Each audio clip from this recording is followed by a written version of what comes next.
안녕하세요. 홍주인 뉴스TV 그러니께 전용식입니다. 오늘 이 꼭지는 홍성의료원장 임용과 관련된 이야기입니다. 지난 13일이죠.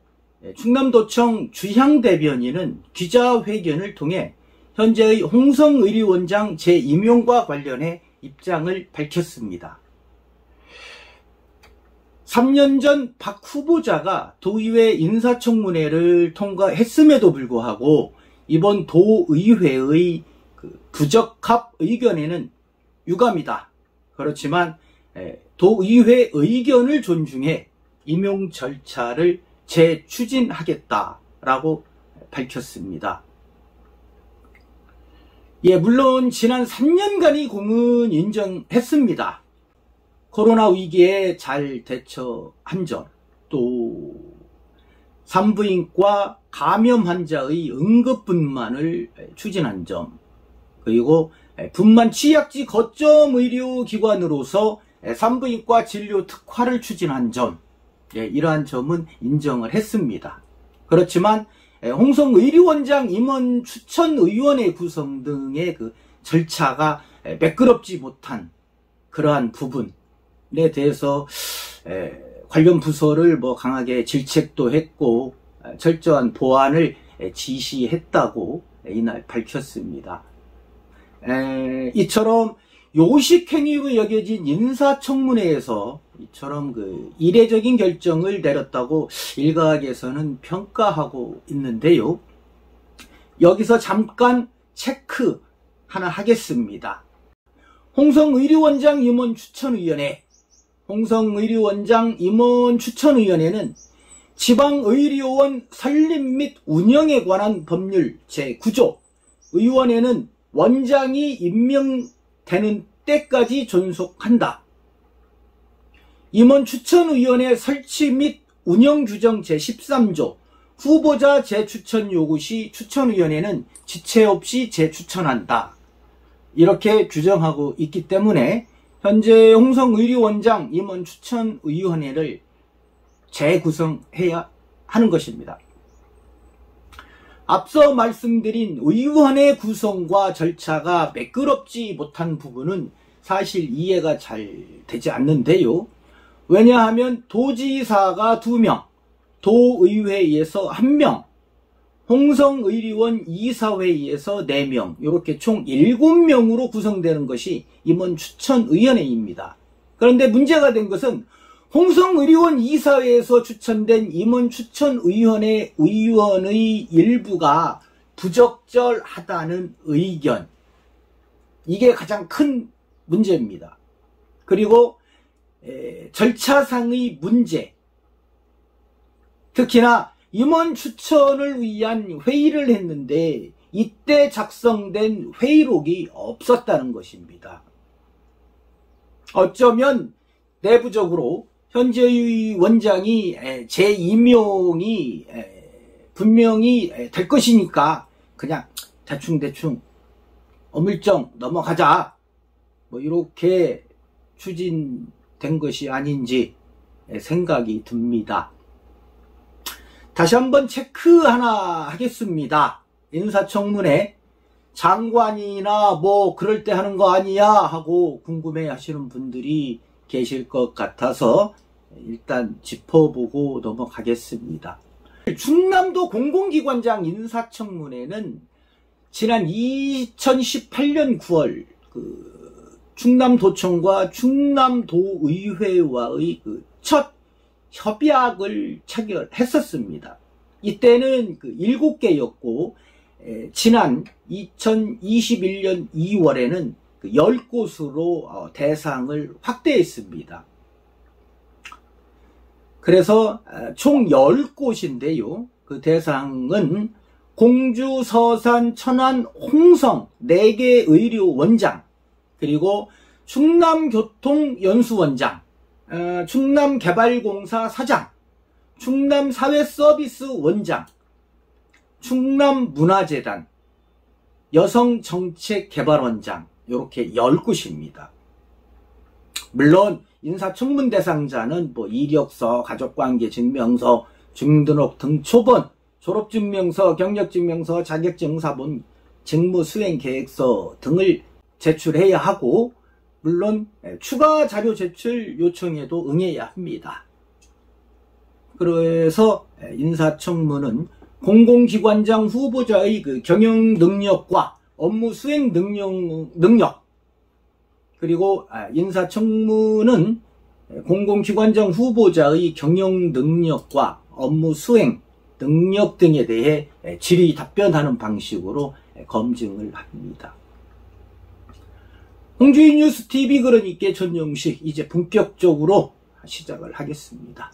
모두에서 제가 김태흠 지사가 3년 전 박 후보자가 도의회 인사청문회를 통과했음에도 불구하고 이번 도의회 부적합 의견에는 유감이다 라고 말했다 라고 했던 부분 기억하시죠?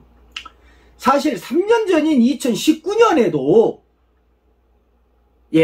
홍성의료원장 임용 당시에도 문제가 있었습니다. 의혹인데요. 바로 도덕성 문제입니다. 무엇보다 2018년 8월 천안의료원장 공개 모집에 응모해서 최고 점수로 도지사에게 후보자로 추천됐지만 양 지사가 적격자가 없다고 탈락을 시켰었습니다. 하지만 어찌된 연유인지 9개월이 지난 후 홍성의료원 원장에는 부적격자가 적격자가 된 것입니다. 물론 당시에도 그 이유에 대해 뒷말이 무성했지만 결국 인사청문회는 보여주기식 행정이다, 인사권자의 마음이다 라는 불신감만 키워주게 되었습니다. 여기서 시간을 돌려 잠시 2018년 천안의료원장에서의 탈락 의혹은 바로 이겁니다. 구미 병원장 재직 시절 시간의 수당을 부정수급했다는 것, 그리고 법인카드를 깡하는 수법으로 비자금을 마련하다 적발돼 그래서 책임을 지고 물러났다. 무엇보다 당시 직원들에게 업무 추진비를 현금으로 지급한 것, 계좌 이체를 안 했다는 것이지요. 결국은 이 문제들 때문에 임기를 제대로 마치지 못한 것에 대해서 도덕성에 문제가 있다라는 것이 그 탈락의 사유였습니다. 물론 반대의 목소리도 있었던 것도 사실입니다. 그러니까 시간의 수당을 부정 수급을 받았던 법인카드를 부정 사용하다가 적발됐던 그런 것은 중요치 않다고 말입니다. 해당 병원에서 법적 책임을 다했기 때문에 끝났다라는 논리였죠. 하지만 도덕성과 법적 책임은 다르다는 것 분명히 말씀드리겠습니다. 그렇기 때문에 당시 일각에서는 양승조 지사를 비판하는 목소리가 거셌습니다. 민선 7기 1주년 기자회견에서 돌아가신 아버지를 소환하면서까지 산하 단체장 인사에 대한 공정성을 강조했는데 공연불이 됐다, 이렇게 말이죠. 결국은 말 따로 행동 따로 국밥이었다라는 혹평이 거셌던 것 또한 사실인데요. 중요한 것은 이 부분입니다. 도덕성에 문제가 있어서 탈락된 부적격자로 천안의료원장에서 탈락됐지만 어떻게 9개월이 지난 후 홍성의료원에 임명되었나?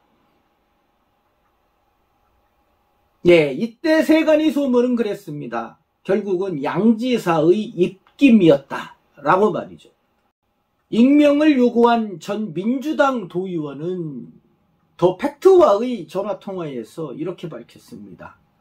당시 자격 논란이 있었던 박 후보자가 인사청문 과정에서 부적격 소견이 나오면서 양 지사가 대노해 김현 위원장에게 강력히 항의해 관찰시켰다 라는 것입니다. 다소 충격적인 내용이죠. 이 말이 사실이라면 인사청문회는 그냥 보여주기식 요식 행위였다라는 것이고, 당시 충남도의회 더불어민주당 의석수가 비례 포함 33석이었습니다. 자유한국당, 지금의 국민의힘은 8석.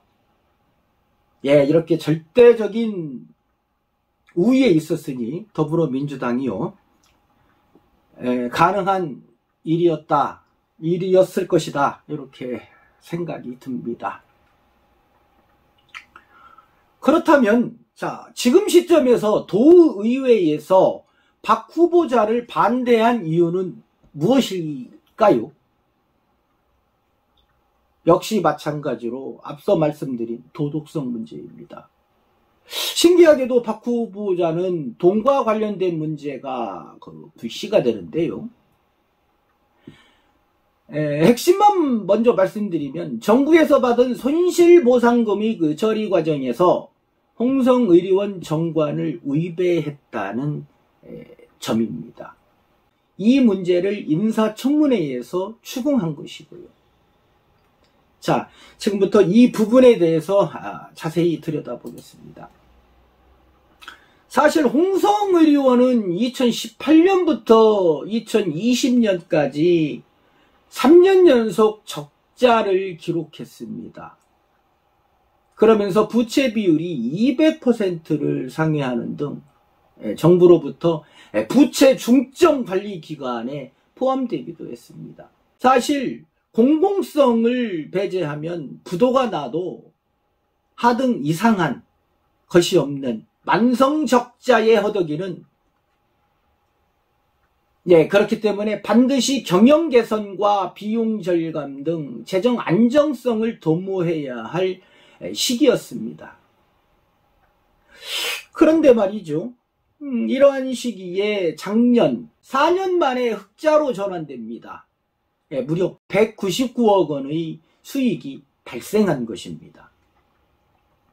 이처럼 단순 수치를 놓고 보면 경영 개선, 경영 합리화, 능력자 이렇게 생각할 수도 있겠지만요, 사실 이것은 코로나19 덕분입니다. 정부가 의료원 감염병 전담병원에 대해 손실보상금을 지급했기 때문이죠. 어쨌든 정부의 손실보상금 199억 원이 들어오면서 박 후보자는 직원 의료 차원이라며 성과금을 지급했는데요. 바로 이 부분이 명백히 규정을 무시한 부적절한 처사라고 지적된 것입니다. 정관을 무시한 행위. 정확하게 홍성의료원 정관 제44조를 지키지 않았는데요. 이 정관 44조에는 병원은 매 사업연도 말에 손익금이 있을 때에는 2월 결손금 보존과 이익준비금의 적립, 차기 2월금, 부채 상환의 적립 등의 순으로 처리하도록 규정하고 있습니다. 결코 성과금을 지급하면 안 되는 것이지요. 마지막으로 인사특위 이상근 위원장은 경영 정상화와 산적해 있는 현안들을 해결해야 할 원장 후보자의 검증이기에 후보자에 대해 더 면밀하고 신중하게 검증했다고 밝혔습니다. 어찌되었든 정파 싸움, 도지사가 바뀌니까 홍성의료원장이 재임용에서 탈락됐다, 이런 구설수도 있는데요. 어찌되었든 이러한 구설수에 휩싸이지 않고 인사청문회 본래의 취지에 맞게 운영되었으면 좋겠다라는 바람을 가지고 이상 홍주희 뉴스TV 마치도록 하겠습니다. 감사합니다.